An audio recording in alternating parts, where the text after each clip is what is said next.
Hey folks, Joe Valley here. Welcome to another episode of the Quiet Life Podcast. Today we're going to talk all about subscriptions with Matthew Holman from QPilot.com. I once had a subscription business and trying to figure out the lifetime value of a customer, trying to shift the shipping frequency from every 30 days to 35 or 40 because the customer's product was, piling up and they get overwhelmed, felt it was a waste of money and would want to cancel. All of these things were so hard a decade ago. And with QPilot, it's super easy. It can be done on a mobile phone, all automated. Email, of course, as well. We're on their website. Matthew is an expert in the subscription space. He's got a newsletter. He's got a Slack channel. There's a lot of stuff on social media. And he gives some great ideas on how to build subscription revenue, how to maintain subscription revenue, and how to analyze what's working and what's not, and how to build a larger lifetime value of a customer, which is the ultimate goal. And that makes your business more valuable when you eventually exit. And we all want that. And believe it or not, yes, Matthew and I talked about this afterwards. Everybody's going to exit someday. People that say, I'm never going to sell. You're not going to live forever. So eventually you're going to sell. You're going to hand it to a child, family member, neighbor, whatever it might be. And you want to create a business that's going to be as transferable as possible. QPilot can help you with that in the subscription category. It's a great interview with Matthew. Here we go. Matthew, welcome to the Quiet Life Podcast. How are you? I'm doing well, Joe. How are you doing? I'm doing well, man. I'm doing well. For the folks listening, can you give some background on yourself and a little bit of history there? Sure, absolutely. I'm currently the head of growth and co-founder at QPilot, a subscription company designed to help e-commerce companies with repeat deliveries. I also do a lot of work here in Utah with local community related to marketing events, trying to help, everybody level up their skills. So we do a lot of local events as well as a Slack community for that. And, in general, I love running and currently training for a triathlon. So trying to be active and healthy and not kill myself in the process. How big of a triathlon? I've done a couple in the past, but it's nothing to brag about because it's a very small run, a small swim and a small bike ride. Yeah, I'm doing a half Ironman. So it's swims about a mile, 55 mile on bike, and the half marathon on this running, which is I'm a runner by nature. So like that's my strength. So the swimming and the biking is the hard part. So. The last time I did it, a buddy of mine, so we had to, I forget what we did. I think we ran first and then swam and then biked, or maybe it was different. All I remember is I was out of the water.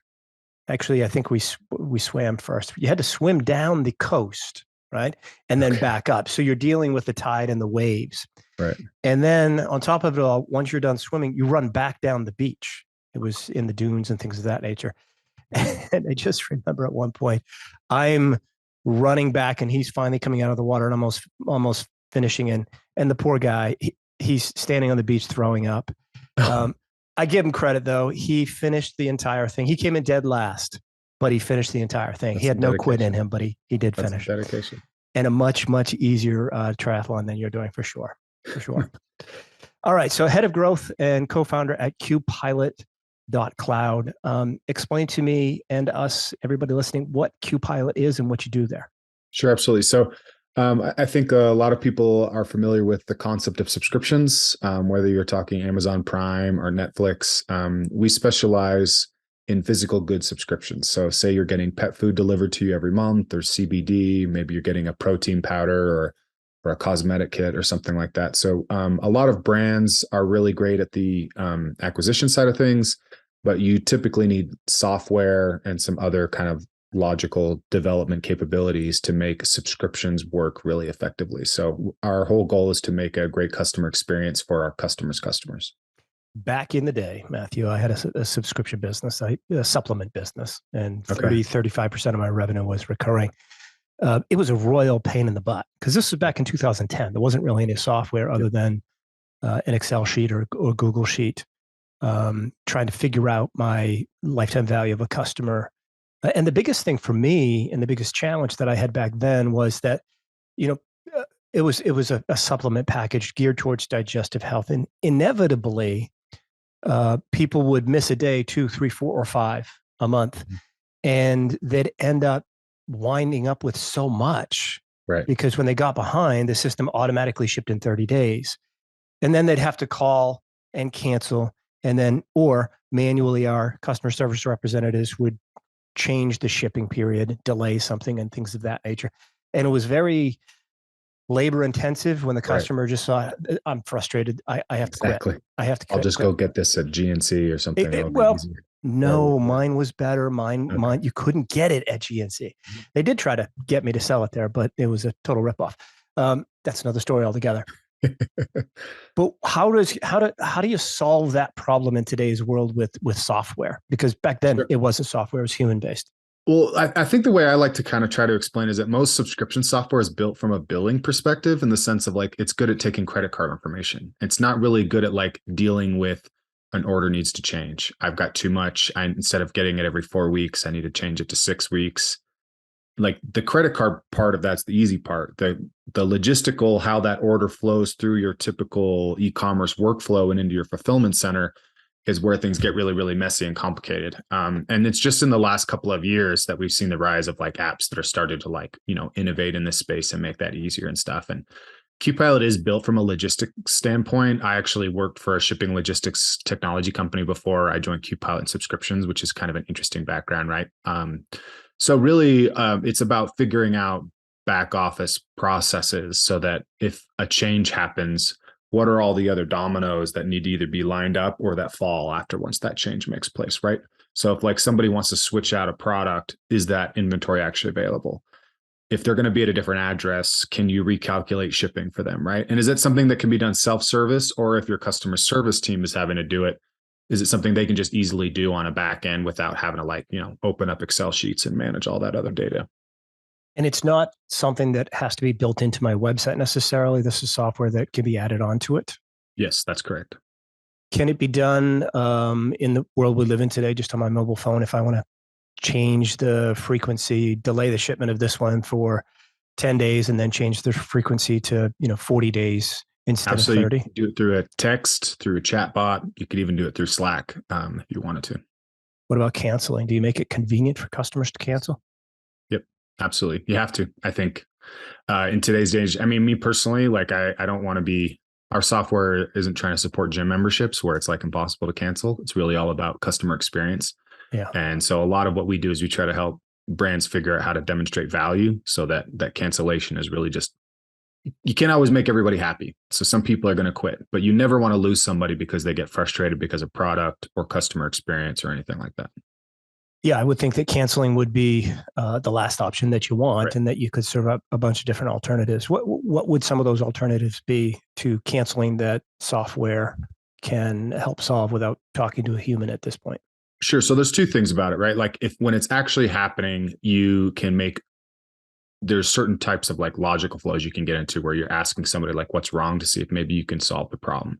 If it's price, maybe you're giving them an offer, maybe they didn't see enough utility of it, maybe they need a coach depending on what type of product you're offering. There's also, I always say that from a psychology standpoint, you want to ask people to think about how much product they have, so that, because the number one reason people cancel subscriptions across the board is they have too much product. That was my situation. Yeah. I agree. Yeah, 100%. absolutely. So that's a very common reason. So you want to make it really easy if somebody does have that you suggest that they move out their next shipment date, right? So like I have a Dollar Shave Club subscription.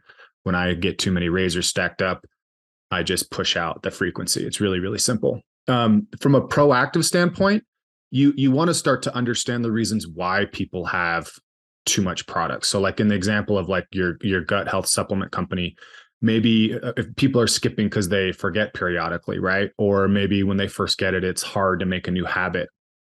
So you could start building in some messaging as part of the onboarding process in your first box that emphasizes like, how it takes time to create these habits. Like it's going to take time to see the effects of these things. Or if you skip a couple days, it's okay. Like, you're trying to build in some psychology there so that when people do feel like, hey, I've got too much, what do I do? They know what to do because you've been telling them all along. This takes time.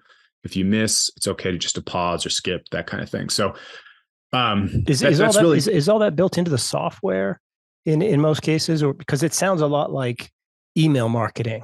With Klaviyo, you're sending them emails, just reminding them some of it is, yeah, right. But but a lot of it isn't. A lot of it is like, say, what you're putting on your product page. So like in addition to the work I do at QPilot, I've got like a weekly newsletter. And so I'm constantly talking to brands and working with brands, trying to help them figure out subscription programs. And a lot of times it's actually not software as the problem, right? It's understanding acquisition, what customers are expecting that they're getting out of the product, what they're actually getting, what are the results they're seeing. Are you doing a good job of demonstrating that value and then reinforcing it with email marketing, text, social, all those things? How comfortable are you finding customers these days to be with text? It's a mix. I think it's one of those things where you either love it or you hate it. So for brands, you kind of have to experiment with it. For me, it depends. There's some brands they want to text me and I immediately unsubscribe, and there's others that I do want to hear from them, so I keep it. You should be doing both text and email, and not relying on either one. But there's a certain type of there's certain industries and brands where, say, if you're selling to like really, really busy moms, they're great getting a text. They want that text. They can make the decision in 2 seconds, and then they don't have to think about it again. Guys aren't as much, right? That we don't want to get a bunch of texts. We'd rather just get an email and go look at it when it's convenient for us. I don't even check my email, so I'm a problem child. Yeah. What about one of the things couple of things on subscription programs. One is reminding customers that they're about to get charged. What are your thoughts on that? Yeah. So first of all, there's California actually has recently passed. They've had subscription laws on the books for a while, but they've recently kind of made them a little bit more very particular and stringent. So it's, you're legally required to let people know that they have an upcoming order, and it has to be easy for them to cancel. And you can't make too many hoops people jump through to cancel, right? So if you're doing business in California, which most e-commerce companies are, you should be aware of that. The other thing is, I know there are a lot of brands that don't like sending notifications because it helps their retention metrics by not letting people know that that's happening, right? I personally am not necessarily a fan of that. I understand why brands do it. I think that it's important to be more proactive. I also think that there's a subtle difference between, say, you're getting a text and it says, if you want to cancel your order, click here. People click the link, cancel. And a lot of brands just do that. They just say, if you want to cancel, click this. It's no, you have an upcoming order. How is it going? Right? Can you build a very quick interaction in there? Like, how's the product treating you? Did you miss any days this month? And if somebody says yes, like, hey, that's okay. Like, you're starting a new habit. Do you need to pause or skip? I mean, not pause. You don't want to say skip before pause, or just thinking about how much product you have on hand. You know what I mean? Delay your next shipment. Right. And this can all be built in and be automated via text. That's correct. It's not a human. It's machine learning. Correct. Wow. Man, how things have changed in a decade. Yep. Really. I mean, it's just incredible. I used to do this stuff manually, and we'd have conversations with customers about why they were canceling. We're learning about it. This was back in 2007, 8, 9. Remember what was happening back then? Challenging times. Right. It's amazing how far this has come. Your typical customer at QPilot, it's somebody obviously with physical products, but is it, pets, supplements? Is it, spices, food? What is it? What's your typical customer? You've named all of them, actually. For us, we do a lot of work with pets. CBD is rising really, really quickly, so we do a lot of work with them. Supplement companies, food delivery is kind of one of the more exciting ones as well. We're seeing a lot more food startups coming through. And food startups, like what kind of food startups? Kombucha, meat, it's there have been like subscription boxes, like say your meat of the month club for a long time now, but we're seeing a lot of like more regional presences. So like Fully Rooted is one up in the Northeast. They're in like Rhode Island area, and they do fresh juice and kombucha, and they're really strong in their area. They're not a national brand, but they're strong, and they've got a really cool option where they'll either deliver to you, or you can pick it up in your local farmer's market at like 3 different locations in those. Okay. So it's not food delivery or food from your local grocery store that's being delivered. It's a specialty food where they've got a subscription program and they're trying to grow it. Yep, that's correct. Very cool. What are some of the biggest mistakes that people make when they're trying to set up subscription programs? Yeah, I think a couple things. One are making things too complicated right away. Thinking you're going to build a Dollar Shave Club or something like that overnight with like lots of bells and whistles and all the different, like, we mentioned all that different ways you can communicate with somebody via text, right? I wouldn't worry about building something like that in the initial go round. You just wanted some basic data collection and a basic offer and start testing your offer. And you actually mentioned something, I think, too, that you did back in the day because you didn't have as much technology options, which I think is a mistake that brands make. And that's not talking as much to their customers, understanding why they're canceling. Amazing what you can learn when you actually talk to somebody. It's shocking. And, a really good example of one that I use a lot is, so we have a company, one of our customers is I Heart Dogs. They sell pet food and they donate a portion of all their sales to feeding shelter pets. So they've got some people that are really loyal to their brand because they care about their mission. And they were running subscriptions for a while, kind of from an MVP basis. They set it up with us and then just kind of like let it run, and they were collecting data. And like most brands, they found out the number one reason for churn was people had too much product. Now, most brands, when they learn that, they go, okay, well, I need to start giving discounts and gifts. And that's a really common mistake. I Heart Dogs talk to their customers. And so one thing I tell everybody the same thing is you need to get into that why. Why did you have too much product? Well, they found out that their customers had too much product because they didn't know how much to actually order initially because dogs come in so many different shapes and sizes.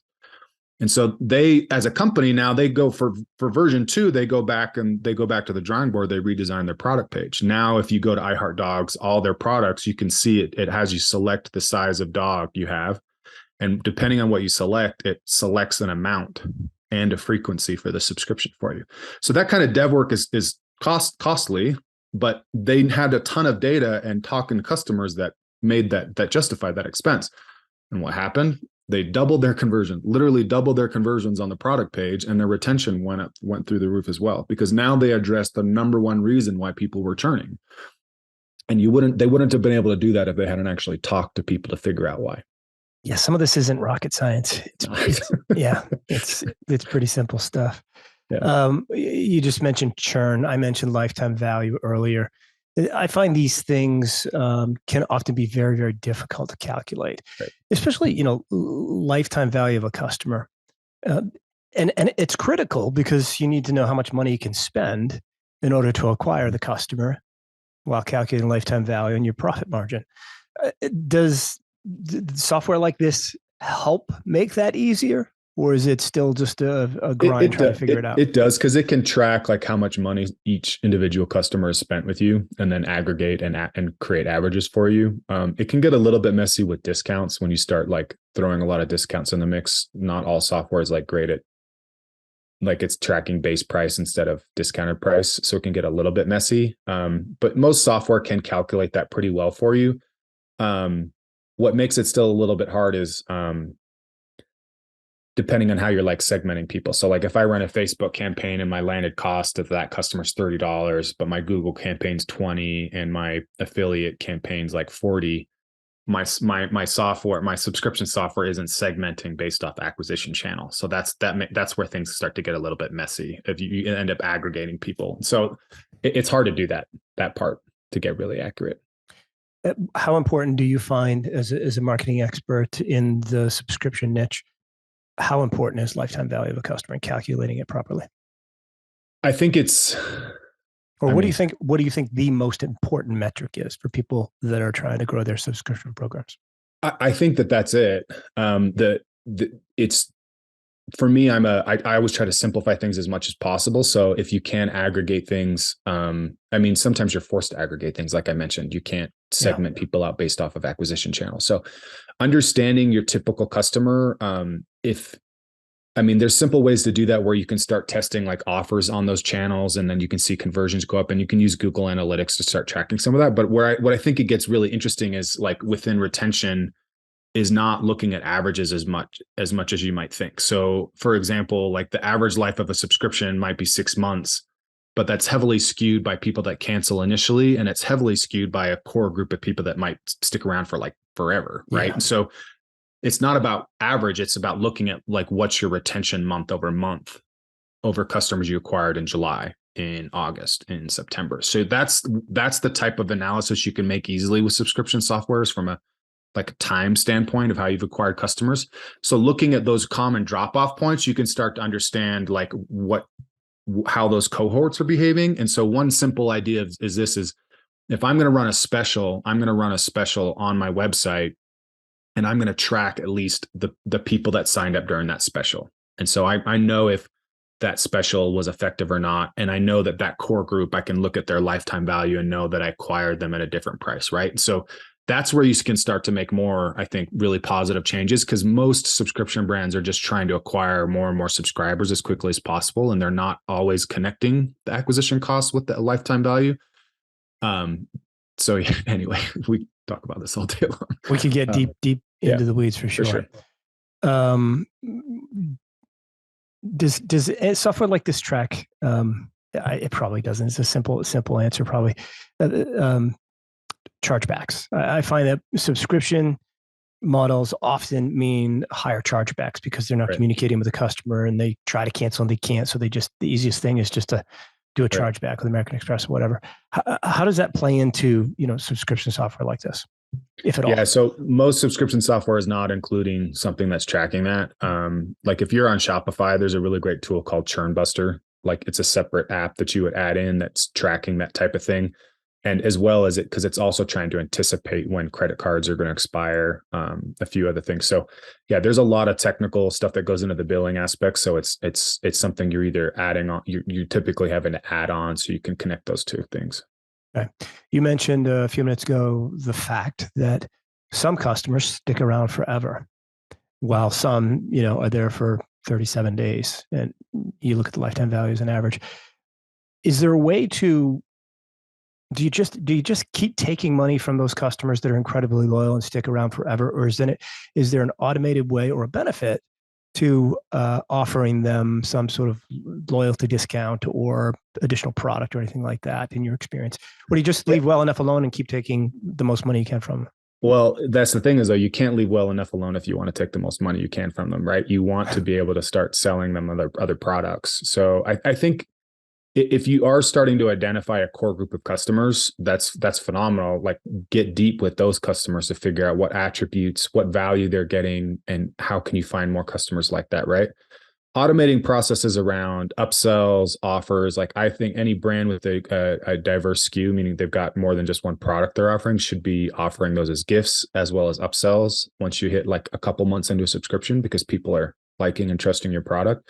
I mean, Dollar Shave Club has tried several times to get me to try their shave butter or whatever, and they sent me a free bottle the other day, and I'm going to try it. We'll see if they can get me to switch. But I think you want to add some type of thing, but it kind of comes down to a few things. If people just love the product and they just trust the product, then it's not as much something I would worry too much about, other than just making it really easy for them to have that control. Some people like the brand experience. They like that feeling of community or exclusivity. So there's a lot of other levers you can add to try to add this feeling of premium and value, so that more people that are, only a month or two in are looking forward, thinking they've got maybe some exciting things down the road. Okay. Do e-commerce brands come to you when they don't have a subscription program and say, Matthew, help me out. I sell grilling aprons, and selling these one-off items is awesome. We're doing great, but I'd like to have some sort of recurring revenue, and I need an expert to help me. Are you that guy, or is there an association, a group, or Facebook group, or Slack channel where that somebody that's selling just grilling aprons can really get some great ideas? Yeah, that's a good question. There is an organization that I'm a big fan of, SUBTA, the Subscription Trade Association, and they've got an active Slack channel and Facebook group, as well as an event that they do every year called Sub Summit.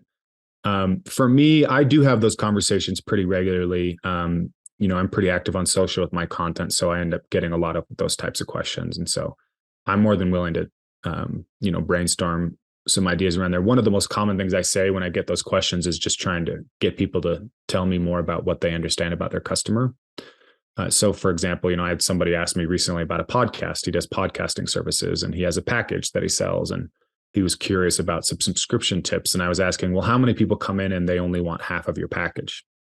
He's like, oh, well, actually quite a few people just want this. It's like, well, Sometimes it's that simple. Can you offer that profitably? Mhm. Can that become a stepping stone for you? So the thing I love the most about subscriptions is that they're often about engagement, is understanding what people want. There's an outcome they're looking for.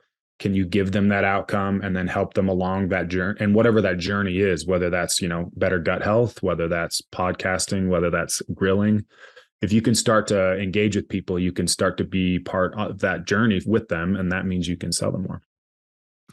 It's all very simple and very complicated at the same time. Easier said than done. Exactly. Yeah, for sure. Matthew, how do people reach you? How do they learn more about you, connect with you? You talked about social, you talked about a Slack channel, and of course, QPilot. And it's not QPilot.com, it's QPilot.cloud, which I think is interesting, right?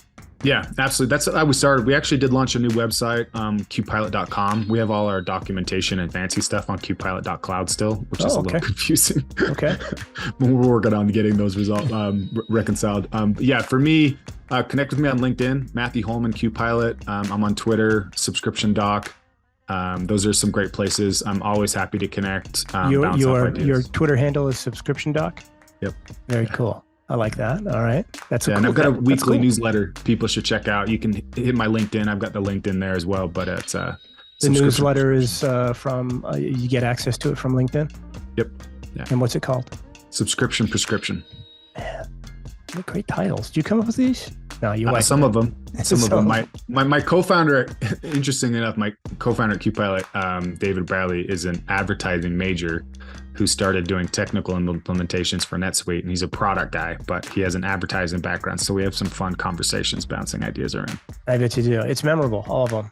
Yeah. Well, this has been great, Matthew. I appreciate your time. If there's anything I can do in the future for you, just reach out, okay? Appreciate that. Thank you, Joe.